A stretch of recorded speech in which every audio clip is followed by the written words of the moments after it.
monkey bars, get to that hill, climb it, then pull the bag all the way to the top, 105 pounds, and then they're going to finish the same way they started, back through the monkey bars and finish with the lunge. Let's talk keys to the event here. You know, the keys are to play the field. You need to be able to look left to right and understand. So far from what we've seen, the person that gets the lead keeps it.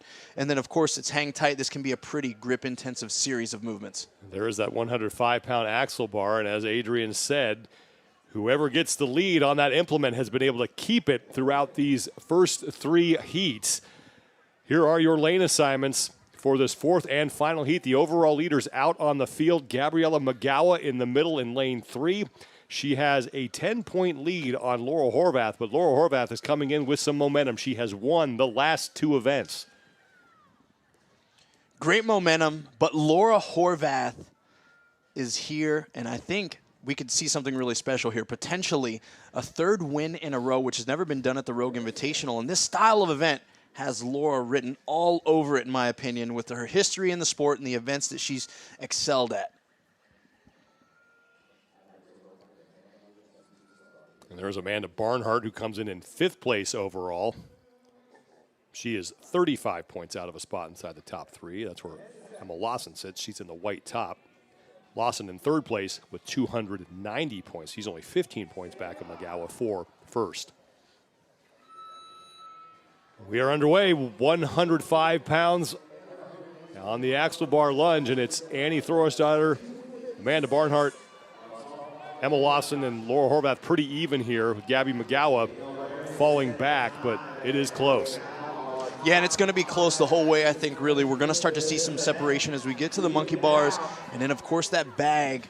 But these lunges, a lot of these ladies are just going to go rep for rep as they're all turning over, step for step, stride for stride, not gathering between any reps. Barnhart is going to be done first, followed closely by Annie Thorstadter, Emma Lawson, and Laura Horvath. Annie Thorstadter first off the monkey bars, followed closely by Laura Horvath. Emma Lawson now sits in 3rd, as Barnhart was one of the last women off of the monkey bars. This is the race for the lead between Horvath and Annie Thorstadter. Thorstadter coming in 4th place overall, 270 points, and she has been inching her way up the overall standings throughout this competition. Okay, Emma Lawson now to work. We've got a few different techniques coming. Okay, now we're getting the total body movement again. A lot like we saw from Danielle Brandon in the last heat. They started some hand-over-hand action, then they get the whole body into it as they stand tall, then drive and pull with their hips and their arms. Laura Horvath has about a 5-foot lead on Annie Thorstadter. Horvath on the right, Thorstadter on the left. Horvath is going to be the first woman done, but not by much. Annie Thorstadter only has a couple pulls left. Horvath taking off down the hill. And that could be enough, Sean, because that's where we see the most time of this event spent is right there at that bag. So it is an integral part for you to gain momentum for this back half of the event.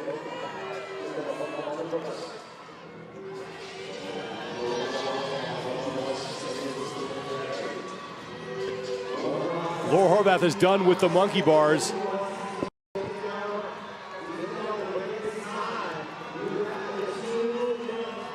And now Laura Horvath onto the lunge, trying to hang on here.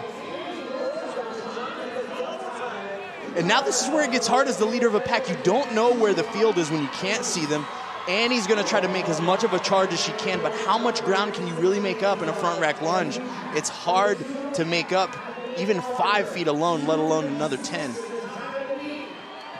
Horvath is going to have a chance to track down Danielle Brandon. She's on her final lunge section.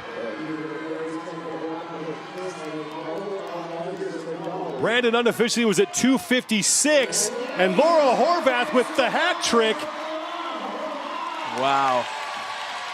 Looking at her 3rd straight event win as Annie Thorstadter is across. Gabby Magawa is going to come in 3rd, followed by Amanda Barnhart, and Emma Lawson will take 5th place in the heat. What an event and what a showing by Laura Horvath.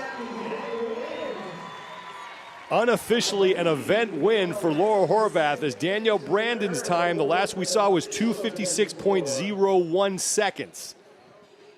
We'll have to see if that changed, but it looks like Horvath may have just won her third straight event.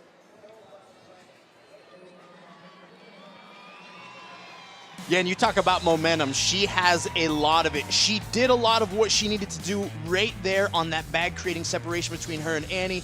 And then, of course, now that she has her in the rearview mirror, it's all about just controlling herself, staying composed, and not allowing any faltering. No reps, step backs, missed reps on the lunge, and she did it. Execution at its highest level, 3 in a row for Laura Horvath. Laura Horvath continues to build momentum here and looks to put herself on top of the overall leaderboard. 249.